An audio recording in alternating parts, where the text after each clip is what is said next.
I'm glad I have that effect on people.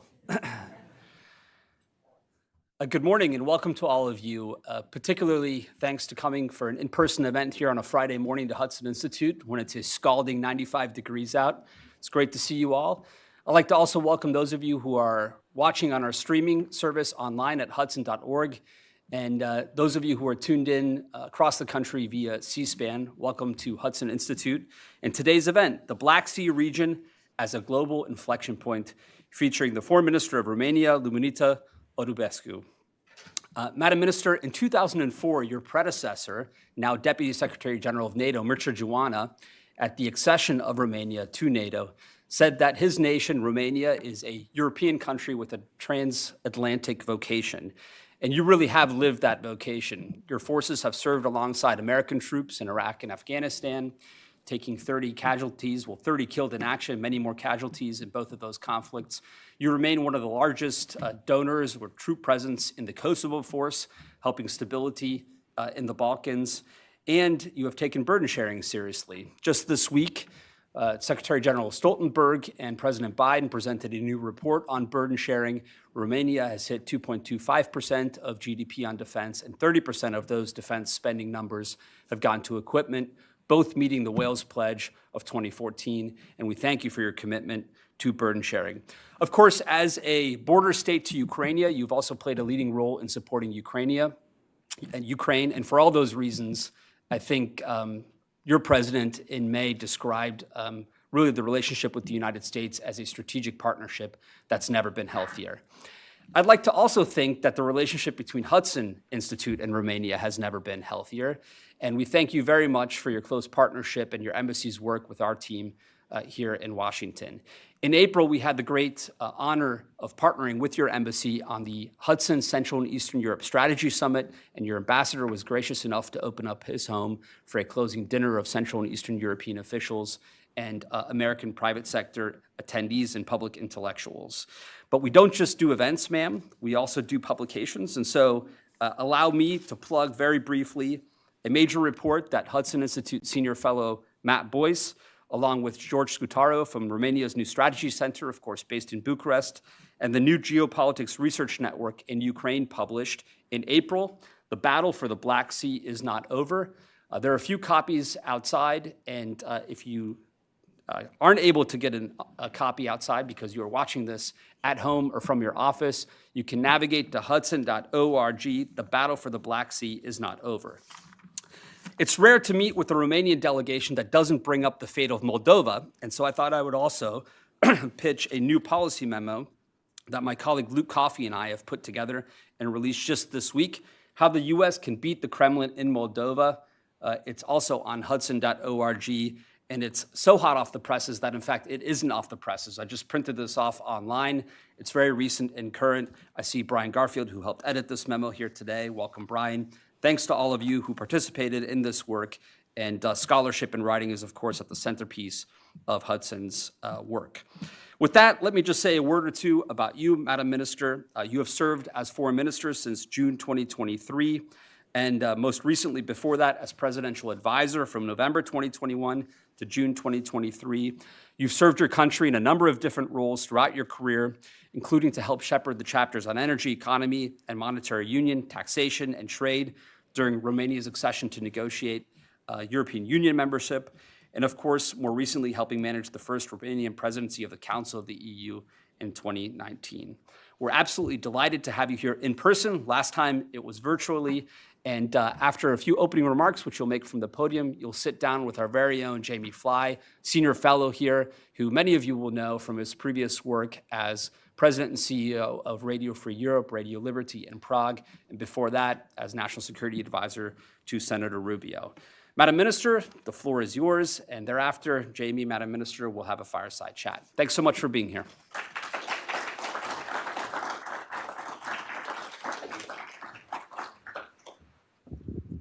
I hope you see me. So, good morning. Ladies and gentlemen, dear friends, it's a privilege for me being here today and able to share some of our views about the fundamental importance of the Black Sea in the current geopolitical environment. And there is a significant overlap with your own analysis. And yes, the battle for the Black Sea is not over. The fact that the Black Sea region is fundamental for Euro-Atlantic security is a point that Romania has been making for decades within NATO, within the EU, in our bilateral dialogue with the United States. Our region, the region of the Black Sea, is a vital corridor for the movement of goods and resources, both on the east-west and north-south axis, including energy and Ukrainian grain and other products bound for world markets. The Black Sea links Europe with the South Caucasus and Central Asia and serves as a gateway to the Middle East. It holds significant untapped energy resources and an immense economic potential. It is bordered by 3 NATO allies and several NATO partners. It is bordered by EU member states and candidates member states. So with the exceptions of Russia, as I said, all the littoral states are either EU member states or aspire to be. In drafting my intervention today, I started from the key assessment used by the US administration in describing our world today, namely that we found ourselves at an inflection point. And Romania shares this assessment. However, this inflection point is not only a time in history, but holds clear boundaries on the map of the world. Today, the key geopolitical inflection point is the Black Sea region. My statement is based on a set of arguments that I will first list and then expand upon. First, the Black Sea is the only region where a great power, permanent member of UN Security Council, Russia, is engaged in interstate warfare. Moscow's action directly changes the rules-based international order and have significant contagious potential. Second, Moscow's political aim to reestablish a sphere of influence in the Black Sea regions goes beyond challenging the rules-based international order. It is in fact an attempt to create an alternative to this order, and the final result will be of global significance. Third, the persistence and global significance of Moscow's assault on the rules-based international order has led to an unprecedented alignment with other significant actors that share a revisionist foreign policy. No need to say who are they. I mean, China, Iran, North Korea are all in one way or another present in the Black Sea region and acting in support of Russia's attempt to subvert and replace the principle of global governance. Fourth, supporting Ukraine is an indispensable but insufficient condition for defending the rules-based international order. In the absence of a regional approach, we risk revisiting the same issues a few years down the line, facing renewed aggression in the Black Sea. Long-term solutions depend on a secure, prosperous, and connected Black Sea region. And I just kindly invite you to look back in the history, 2008, 2014, 2022. Fifth, active US leadership and support in coordination with EU, NATO, and regional allies and partners is indispensable for long-term security and resilience of the Black Sea region. The US Black Sea security and the development strategy will be instrumental in this regard. Allow me to expand on the ideas presented previously. First, the unique character of Russia's aggression in the Black Sea region. Unlike the other regions of the world where active and aggressive action against the rules-based international order are still below the threshold of full war, the Black Sea is, as we speak, the location of armed aggression by a great power. The effects of Russia's aggression are global, acute, cascading, and mutually reinforcing. All major principles that held together the post-Cold War order are being challenged by Russia in the Black Sea region. International law, state sovereignty, freedom of navigation, just to name only a few. For my second argument, I would like to draw your attention to the fact that in the Black Sea, Moscow's aggression has clear political aims. It seeks to create an alternative regional order where states have limited sovereignty, great powers unilaterally imposed against their will, and trade and technology are weaponized by the state. The final outcome of Russia's challenge to the rules-based international order in the Black Sea will be mirrored globally. It will have profound and direct implications and effects on US security, not only on our security, but also on US security and on US capacity to lead a diverse global coalition in support of the rules-based international order. This brings me to my third argument.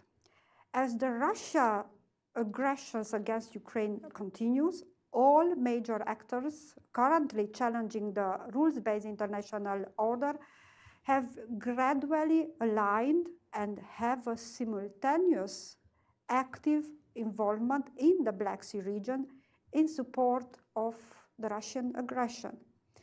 Iran is supplying drones and technologies. North Korea is supplying ammunition and missiles. Chinese companies are still there.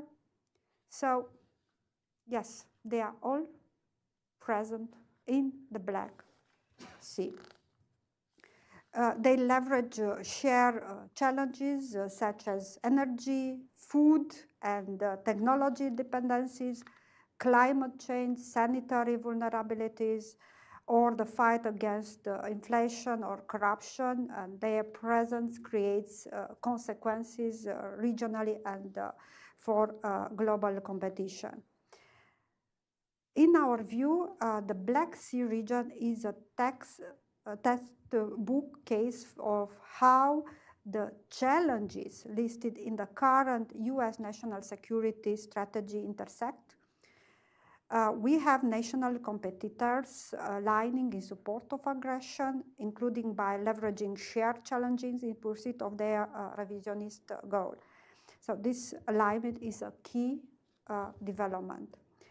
It links the Black Sea to all other geopolitical hotspots and Euro-Atlantic security to Indo-Pacific security.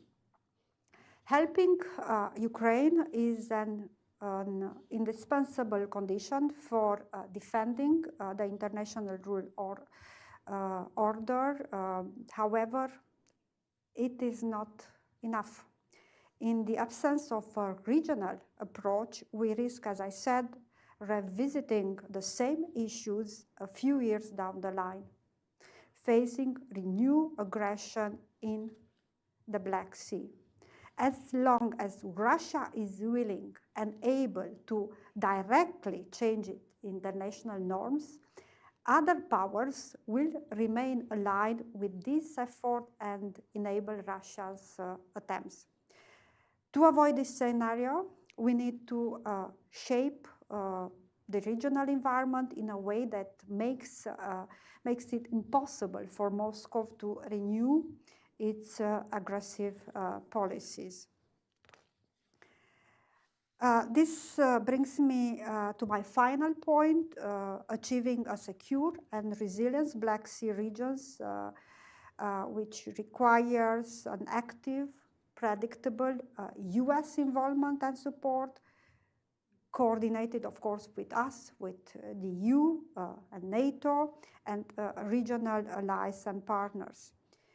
The US clearly is clearly placed to influence developments in the Black Sea region. It has interest in denying revisionist powers, a showcase victory and sphere of influence. Its capacity to engage across the full spectrum of security, stability, economy, and energy with all regional allies and partners is unmatched. The adoption of the Black Sea security strategy by the US Department of State last year and its future development in answer to the provision of the National Defense Authorization Act of 2024 are indeed very good news for my country, for Romania. And Romania remains ready to contribute to the future development and implementation of the US Black Sea strategy. Thank you.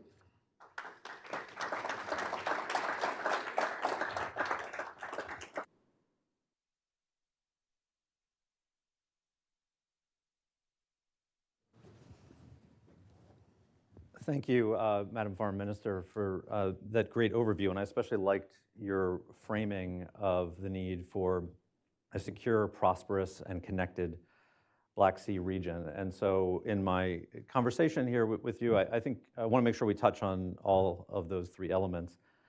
Unfortunately, as I was preparing for this and then thinking about that framing, I think a lot of the topics fall under security, unfortunately, because of the events that you described. So we'll first start there and then broaden it. The one thing, though, I wanted to highlight up front that we're not going to get into today, but I just want to flag, because I think it's important context, historical context for the US-Romanian relationship. When I was president of Radio Free Europe, Radio Liberty, we returned to Romania, relaunched our Romanian language service. So I had many occasions where I was able to visit Bucharest. And the thing I think Americans need to understand is Romanians love freedom. And it's now in their DNA. And that was an important bond, given the work of Radio Free Europe during the communist era. And I had this experience in many countries I operated in, but Romania was perhaps the most fervent. When I went to Romania as president of Radio Free Europe, people would describe to me with tears in their eyes the role that American broadcasting played during a very dark period. And were always asking us to do more there, and I was excited that we were able to return during my tenure.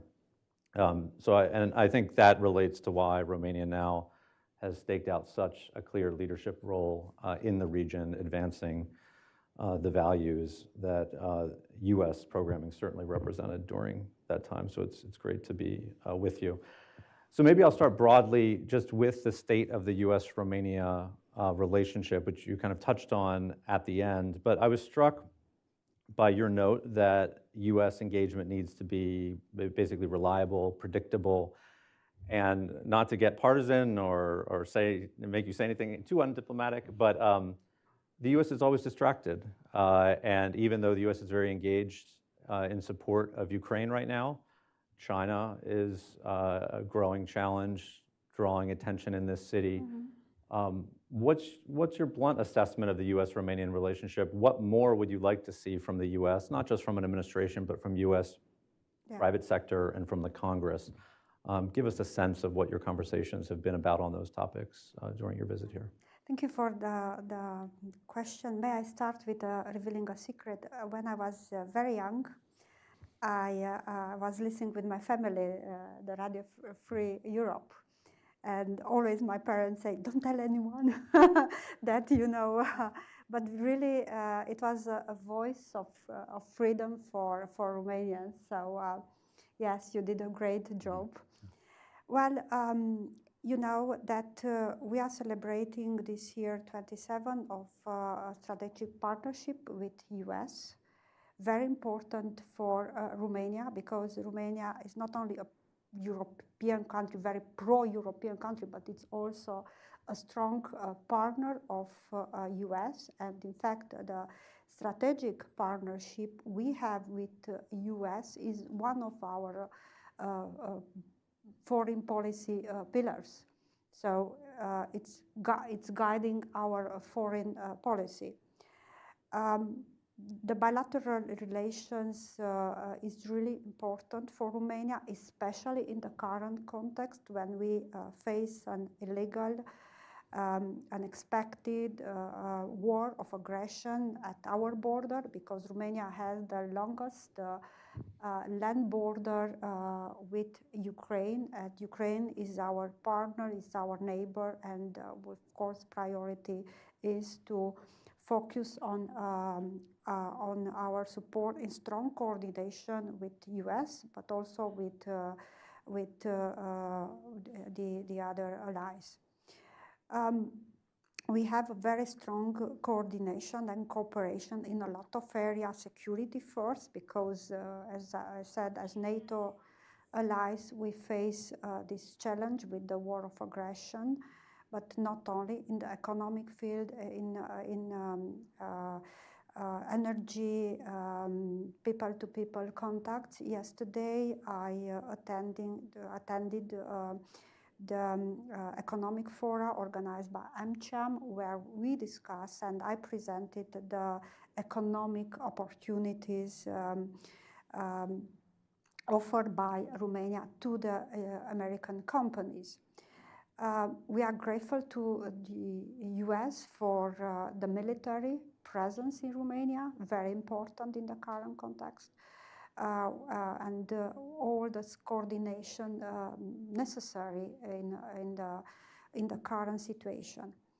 We have a lot of area where there is room for improvement, especially in the economic fields. The trade is growing, but I think there is huge potential for a US company. And when I was presenting the Romania's opportunities, I underlined the geopolitical role and the geographic location of Romania.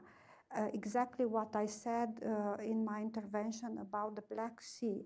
Romania is connecting the EU via the Black Sea to Caucasus, South Caucasus and Central Asia, to Western Balkans. We are working and we have considerably improved the infrastructure with Ukraine and Republic of Moldova. So now we are helping Ukraine to transit the Syrians, and I will provide with some figures what we are doing to support Ukraine.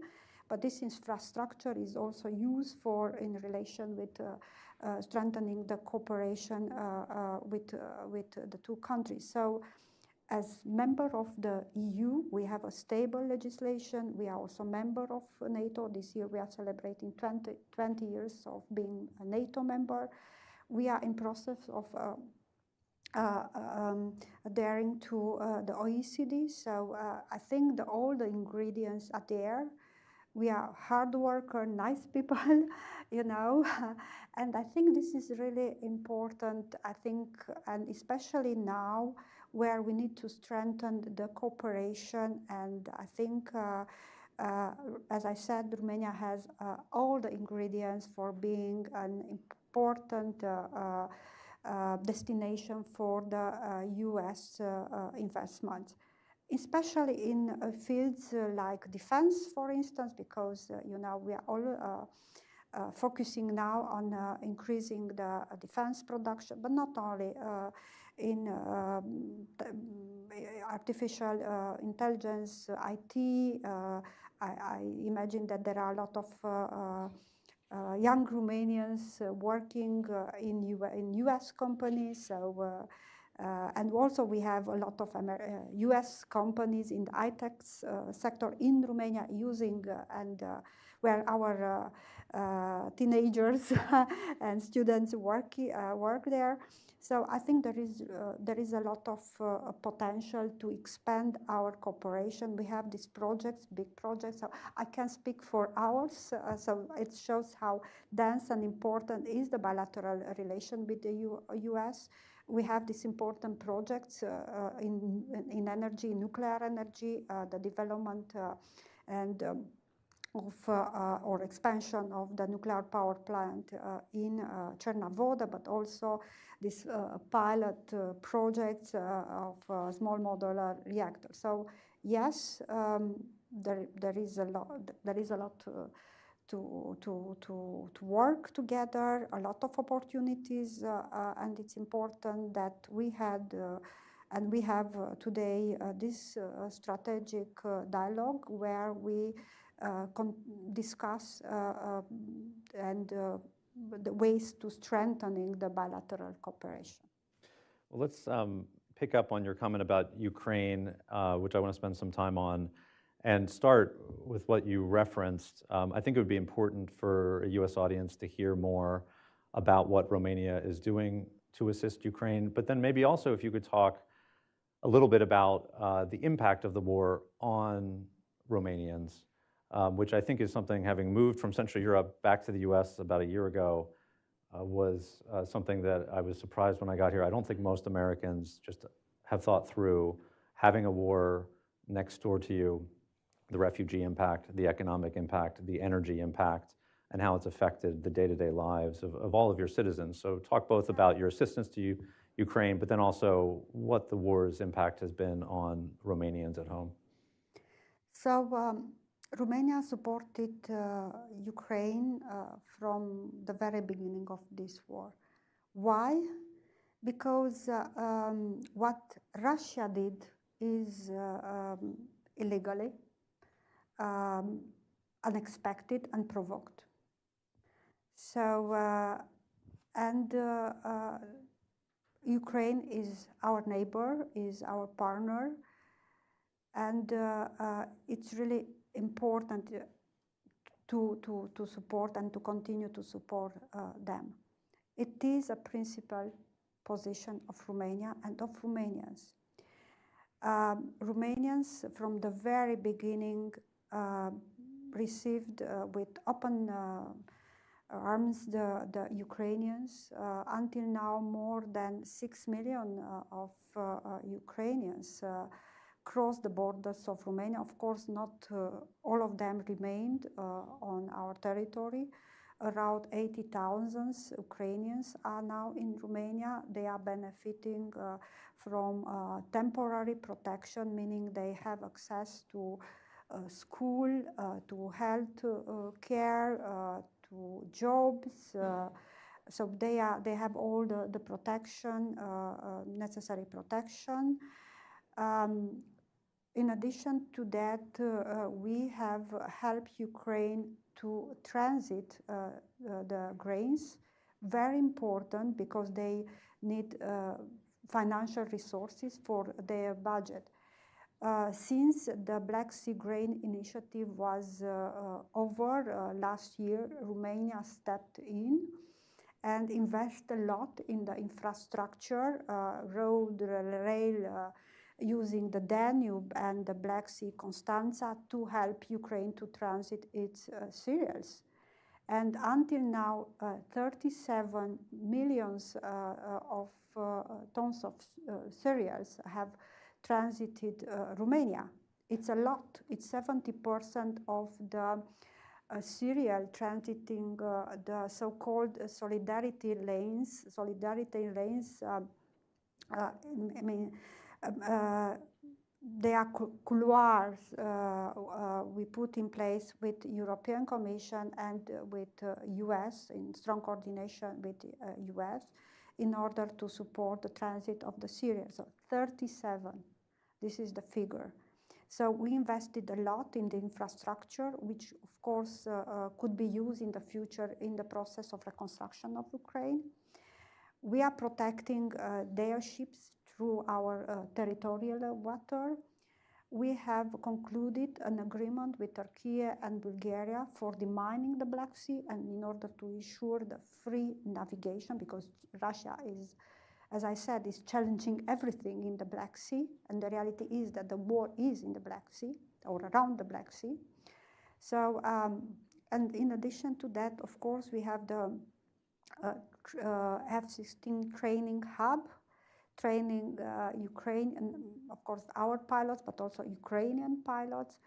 We also have a training of their soldiers under the EU mission. So humanitarian support each time Russia attacks the energy infrastructure. Romania is stepping in and helping, providing them with electricity, with generators. So this is what we are doing in supporting Ukraine. The reality is that the war is really at our borders. When Russia massively attacks the infrastructure, it's on the Danube, the ports, Odessa is very close to us, infrastructure on the Danube, in order not to allow Ukraine to export cereals and grains or food. By the way, put it at risk also the global food security. It's 500 meters far from Romania. It's the other side. It's on the other side of the Danube. It's so close. We see the war. We had until now 6 incidents with Russian drones on our territory. So Odessa is very close. Crimea is very close. The risk for Moldova is there. So these are the consequences of the war, because we see it's there. It's a war at your border with a risk for ourselves. And this is why it's so important to support and to continue to support Ukraine. Of course, there are a lot of consequences. I mean, we all know in terms of energy prices, inflation, but the reality is that we have to help Ukraine to win this war, because Russia won't stop there. And Russia has time. If Ukraine fails, Russia is at our borders, and in 5 years, 10 years, because they don't have a problem with time, could challenge or others as well. And what Russia is doing is a test case for others. If we don't stay together, being strong in supporting Ukraine. So this is reality on the ground. I mean, we feel the war. I mean, no one expected to have a war on the European continent. No one believed. Okay, we had all kinds of situations with Russia. We had frozen conflicts. We had, 2008. Then we had 2014. All these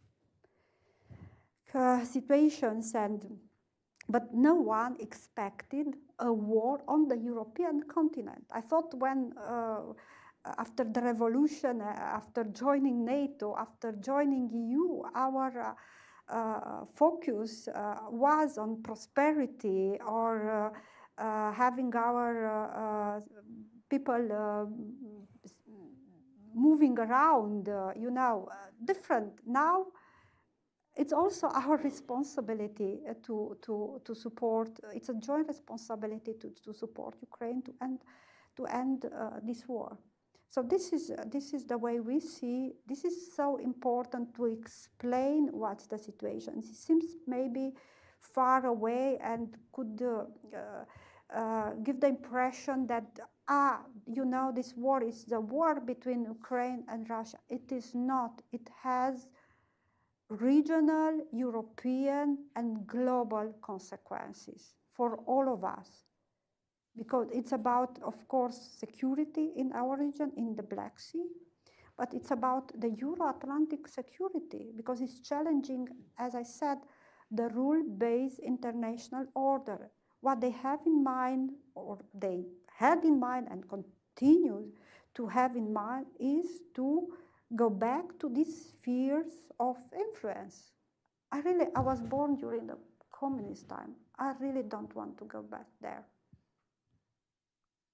I know what it meant for Romania, and for countries, for Poland, for the Baltic countries, for what it means for Republic of Moldova, with President Maia Sandu, with the government pro-European, fighting for being member of the EU, for reforms in their country. It's the same with Ukraine. And they are doing a fantastic job in Ukraine, but also in the Republic of Moldova. Despite the difficulties, in one country there is a war, in the other country is a hybrid. Republic of Moldova faces a hybrid war, but they are doing a fantastic work in terms of reforms. So this is the situation in the regions. It is complicated, yes, but we act as a responsible country, because this is the way to act. I think it's worth highlighting that Romania has been remarkably resilient at a time, and I won't name names, but some of your neighbors who face a lot of the same pressures have taken a slightly different approach, or at least tried to push for neutrality, but Romania has not responded in that way. One more question on Ukraine, and then I want to get to Moldova. And I think from your comments, it's pretty clear your answer to this.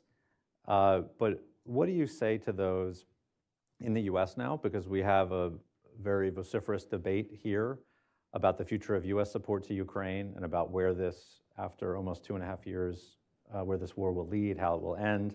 You see a similar debate in parts of mostly Western Europe, successful populist parties now who are provoking maybe some of their governments to rein back their support for Ukraine. Obviously a very different Central European perspective for many governments. How does this war end? Why do we need to focus on those maximalist goals of making sure that Ukraine's victory is decisive? What will the impact be in the Black Sea region, for instance, if Russia retains Crimea, if it has been able, through force, to grab a significant portion of Ukrainian territory? Where do you see this all playing out in the next year or two in terms of how the war will come to an end? As I said, Russia's aggression in Ukraine has not only regional consequences, has global consequences, because it challenged, first of all, the international rule-based order. So this is very clear to all of us, just looking what's happened in UN. So, and this is a big problem for us as democratic countries. So this is, I think, very useful argument in explaining why it's so important to support Ukraine. Second argument is, do you think that Russia will stop?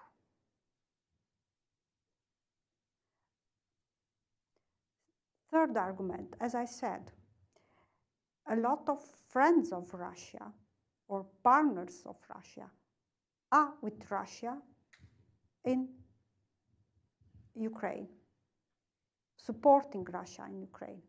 I mean, no need to, again, say who are these friends of Russia.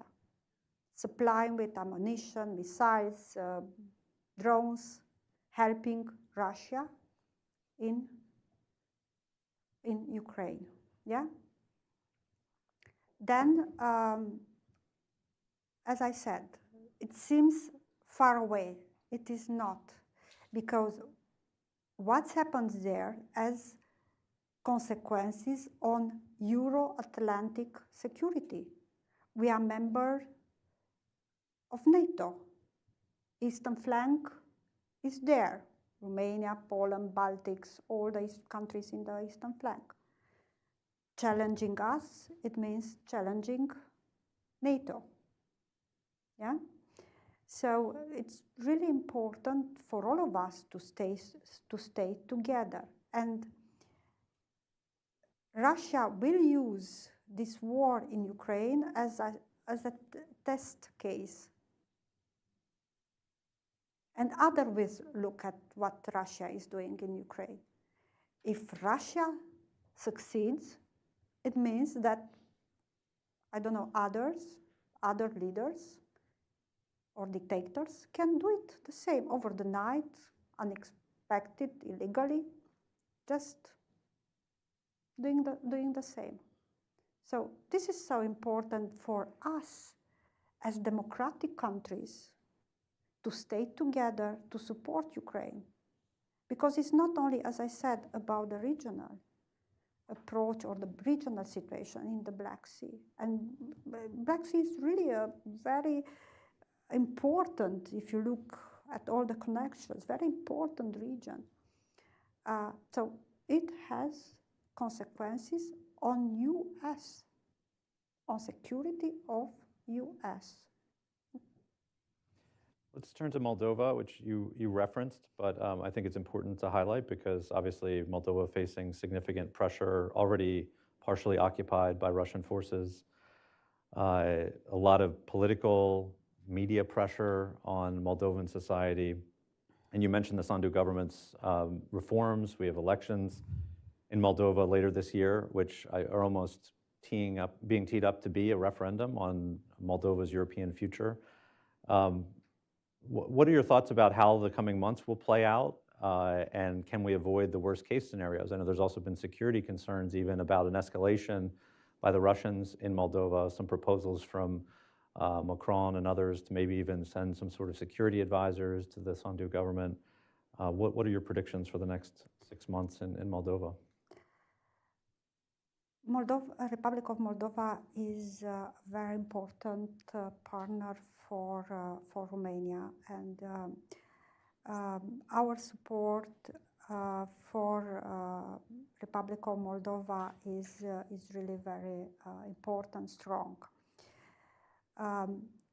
President Sandu and the government have done a tremendous job in with the reforms in all the sectors, not these reforms, and also on the European path, with the support, of course, of Romania, but also of other EU member states. Next week, they will officially open the accession negotiations, so really important steps for this country.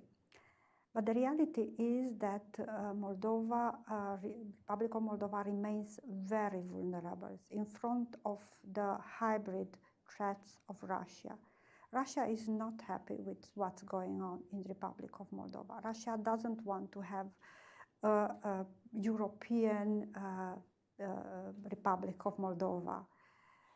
And it uses all the means to divert Republic of Moldova to other direction. And it uses hybrid means, all kind, from cyber attacks, disinformation, manipulation, all kind of situation. Having these oligarchs from Moscow, very close to Putin. We have a lot of photos with Putin and them, using them in explaining why is not important for Republic of Moldova to go to be member of the EU, what's happened, you know, all this kind of fake news, misinformation. So they are very vulnerable, but with the support of US and Secretary Blinken was there, with the support of other member states, I think we put all our efforts together in supporting Moldova with concrete means. I also discuss with Secretary Blinken and with US officials how we can work together to counter disinformation, fake news, and we are progressing this, and also to strengthen the administration, the institutions fighting against disinformation in Republic of Moldova. So we have to put together our resources to continue support Republic of Moldova. What is also important is they also need support from economic point of view, because they are Moldova is one of the poorest countries in Europe, so they need investments, they need European and US presence with our companies there, because population has to see that there are tangible results, and we are working also with the Republic of Moldova to improve the infrastructure, the connection, transportation, but also energy, because they are also very vulnerable, still dependent on Russia, but not so much. So it's really important to diversify and help them to cut these links with Russia. They also need help to export their products. We are working with them to increase their capacity and to observe the EU norms and regulations in order to allow them to export on different markets. So there is a lot of work.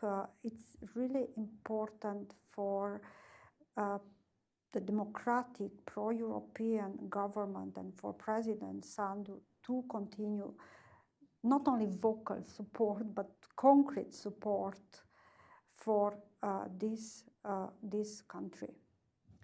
On that point, I wanted to ask you, given some of your experience working at the EU and with the EU over the years, is the EU strong enough to be, because the EU is a big part of the solution here. NATO membership is not even really on the agenda for Moldova anytime soon, but EU membership is.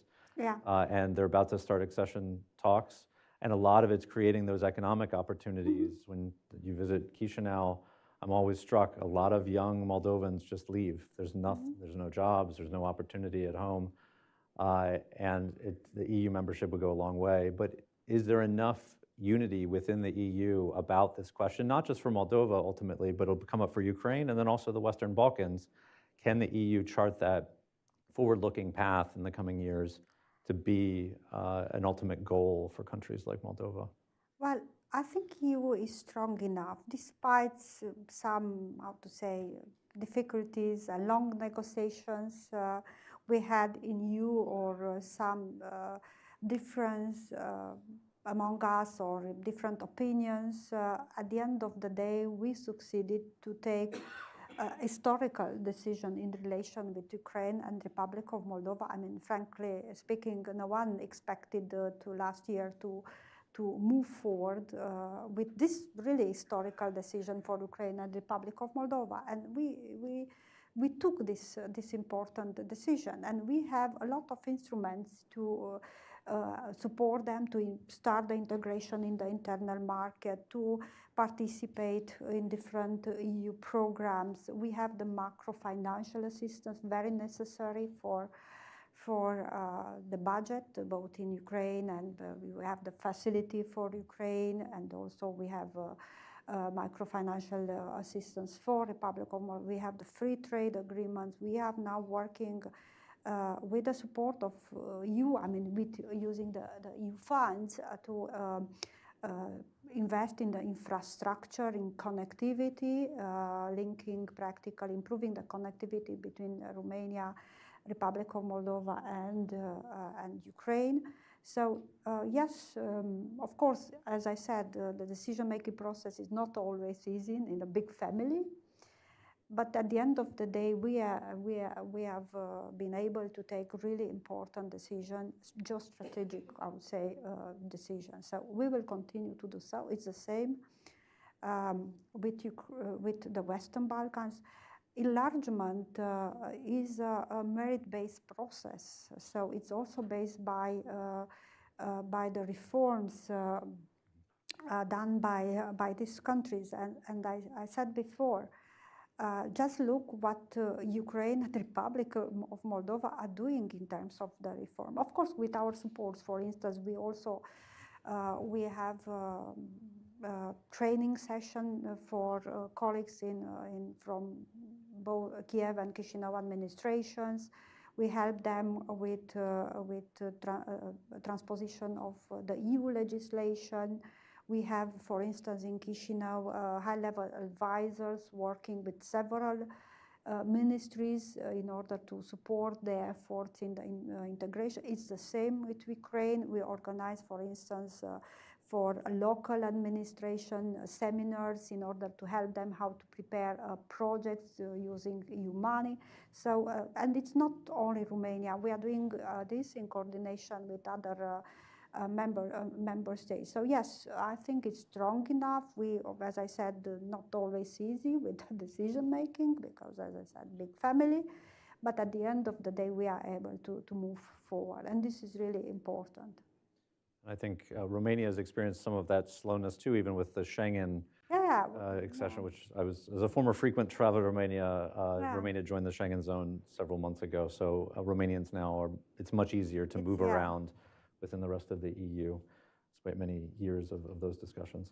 Maybe I'll just end, we've only 5 minutes left, on China, because obviously a lot of the attention here in Washington is focused now on the Indo-Pacific. You made the point earlier that the Black Sea region is connected ultimately to that region as well. But what's the current Romanian experience with China? I remember the first time I visited Romania about 11 years ago. It was a different moment where maybe the 16+1, there was some Romanian thinking that maybe being part of that group was in Romania's interest, which I think then changed over time.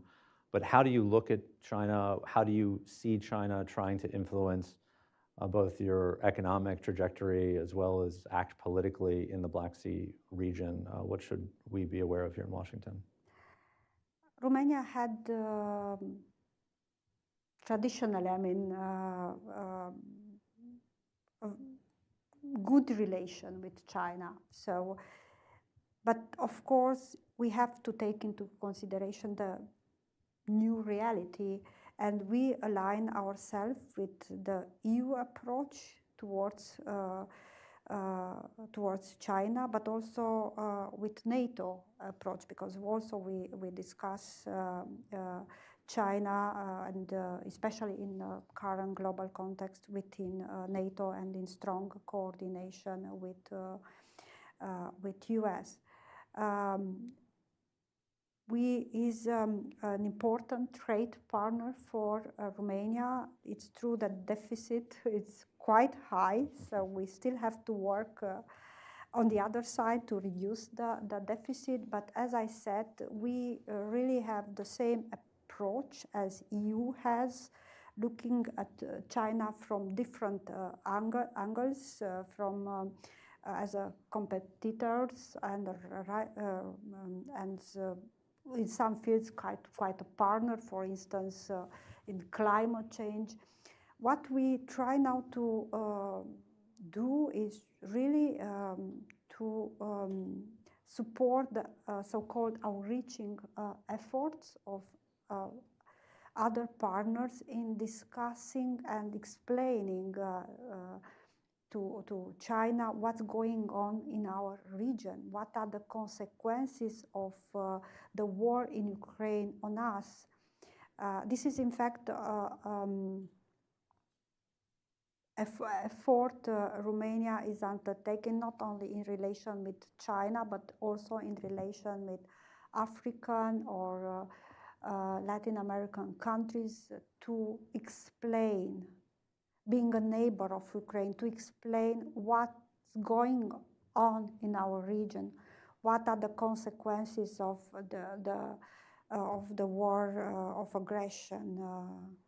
So this is really important. So we will continue to discuss with China, trying our best in explaining the consequences, because China is a member of the UN Security Council, and from our point of view, has a responsibility from this point of view. So it's also important for all of us, China, to be present in all the discussions on the peace formula. You know that recently there was the summit in Switzerland based on the President Zelensky peace formula. China was not present. China should be present as well, as and we have to convince China that it's important to work and support Ukraine, because in fact it's about the international rule-based order, and China, as a member of UN Security Council, has this responsibility. So this is also our approach. But again, as I said, our approach towards China is in close coordination with US, with the EU, of course, and NATO allies. Well, thank you. We're at time. I think to sum up, I think we touched on all the issues you flagged about the security of the region. We need a prosperous region. We need a connected region. But for me, the overriding takeaway is obviously you need to deal with security first, and that's the most important. And again, I think we're all impressed by everything Romania is doing to push that agenda forward in the region. So thanks to all of you for coming. Thanks to you online for watching. And please join me in thanking the Foreign Minister.